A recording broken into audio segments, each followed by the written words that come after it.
Sir, हम सबसे पहला क्वेश्चन आपसे ये करना चाहते हैं कि बहुत सारे स्टूडेंट्स को ये खिलजान होता है उनका बेस कमज़ोर होने की वजह से कि एनसीईआरटी बुक्स का पढ़ना बहुत ज़रूरी है, तो इस विषय में आपका क्या कहना है?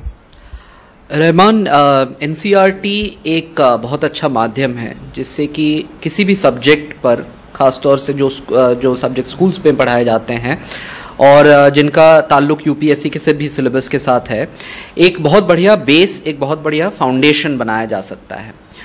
अब सवाल ये उठता है कि हर सब्जेक्ट में एनसीईआरटी पढ़ना क्या ज़रूरी है, और नॉर्मली जो कश्मकश रहती है स्टूडेंट्स की वो इसी बारे में रहती है।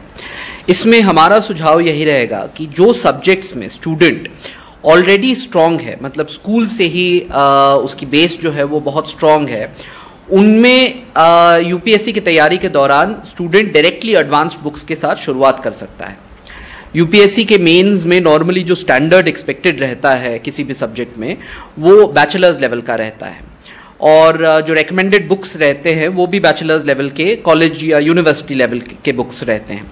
तो अगर कोई स्टूडेंट का सब्जेक्ट जो है, कोई इंडिविजुअल सब्जेक्ट, जैसे आप अगर उदाहरण ले लेते हैं इतिहास का, अगर इतिहास स्कूल से ही काफ़ी स्ट्रॉन्ग रहा है और उसके ग्रेड्स अच्छे रहे हैं, तो हमें नहीं लगता है कि एनसीईआरटी की वैसी कोई खास ज़रूरत है। वो डायरेक्टली एडवांस लेवल बुक से शुरू कर सकते हैं। ऑन दी अदर हैंड, कुछ स्टूडेंट्स का ये प्रॉब्लम रहता है कि स्कूल से ही उनके कुछ सब्जेक्ट्स ऐसे रहते हैं जो कि किन्हीं वजह से वीक रहते हैं। वो साइंस हो सकता है या ज्योग्राफी हो सकता है या जैसा भी, या इकोनॉमिक्स हो सकता है। इन सब्जेक्ट्स में एक बेस बनाने के लिए, एक फाउंडेशन बनाने के लिए, एक नींव बनाने के लिए एनसीईआरटी बहुत यूजफुल हो सकती है। तो सही स्ट्रैटेजी हमारे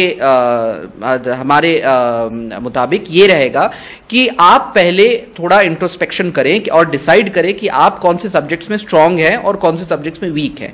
जिन सब्जेक्ट्स में आप वीक हैं शुरुआत से ही, उनमें एक बेस बना, एक स्ट्रांग फाउंडेशन बनाने के लिए एनसीईआरटी का आप यूज कर सकते हैं।